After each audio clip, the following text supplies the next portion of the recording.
অনেকগুলো চুক্তি বলেন ধারা বলেন সে চাইলেও বাতিল করতে পারবে না, কারণ এটা রাষ্ট্রপক্ষ এবং তাকেই এটা গ্রহণ করতে হবে। এটা এমন না যে চাইলেই আমি একেবারে কালকে মার্কিন যুক্তরাষ্ট্র বা অমুকের সাথে করা চুক্তিটা বাতিল করবে, যেটা ভারতের সঙ্গে করা চুক্তিগুলো আগের সরকারের কিন্তু বাতিল করা যায়নি। আমাদের অন্তর্বর্তীও বলেছিল যে চাইলেই করা যাবে না, যেখানে সুযোগ আছে সেগুলো হয়তো পুনর্মূল্যায়নের কিছু বিষয় থাকবে। বুঝতে পারছি যে যখনই সংস্কার আলোচনা শুরু হয় বা পরবর্তীতে যখন এটা আরও এগিয়েছে, আমরা যতটা একটা লক্ষ্য উদ্দেশ্য এবং পরিধি নিয়ে আলোচনা করেছি ততটা একটা কর্মপদ্ধতি নিয়ে আলোচনা করিনি।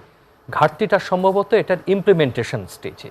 আমরা এটার বিভিন্ন দিক বিস্তৃত করেছি, কর্মপরিধি বিস্তৃত করেছি, জায়গাগুলো চিহ্নিত করেছি, কোথায় সংস্কার করতে হবে সেই জায়গাগুলো বিশদভাবে চিহ্নিত করেছি, ভাগ উপভাগ বহুভাবে।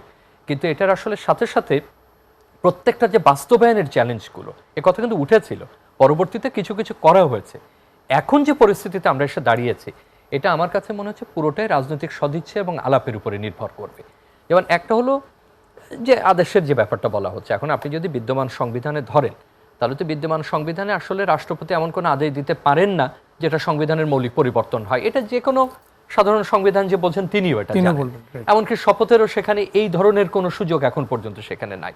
আবার আমি যদি এই এক ধরনের কনস্টিটিউয়েন্ট অ্যাসেম্বলির মতো বা সংবিধান সংস্কার পরিষদ করতে চাই, তাহলেও আসলে একটা পরিবর্তন প্রয়োজন পড়ে, যেটা এই মুহূর্তে সেটার উল্লেখ নেই। এটা তো আমরা জানি যে এই কাঠামোর যদি আপনি আলোচনা করেন, তাহলে কাঠামোর অনেক জায়গাতেই আপনি চ্যালেঞ্জ করতে পারেন, অনেক জায়গা থেকে পাটকে দিতে পারেন। যে জায়গাটায় সম্ভবত এখন আমাদের একটা ভারসাম্য তৈরি করতে হবে, এই বিপুল সংখ্যাগরিষ্ঠ নিয়ে যারা সরকার গঠন করেছেন এবং বিরোধী যারা আছেন, সেটা হচ্ছে যে আমরা কি সময়ের দাবি হিসাবে রাজনৈতিক প্রক্রিয়াকেই বেশি জোর দেব, গুরুত্ব দেব, নাকি আমরা একেবারে বিদ্যমান আইনি কাঠামোটাকেই কোনোভাবে অনড় বা অচল এই হিসাবে দেখবো। আমার কাছে মনে হচ্ছে যে বিএনপির ক্ষেত্রে এটা নিঃসন্দেহে একটা বড় চ্যালেঞ্জ। এমনিতেই তার কাছে আমি দুটো চ্যালেঞ্জ এখন দেখছি।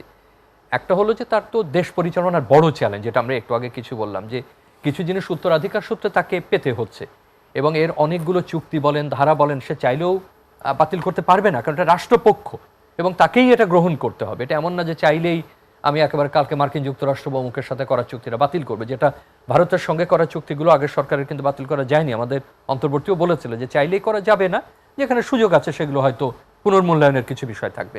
তার পাশাপাশি তাকে ডেলিভার করতে হবে সেই যেগুলো আমাদেরকে প্রতিশ্রুতি দিচ্ছে, এবং এটা ডেলিভার না করে বসে থাকা যাবে না, অন্তত ধরুন 50% হলেও করতে হবে।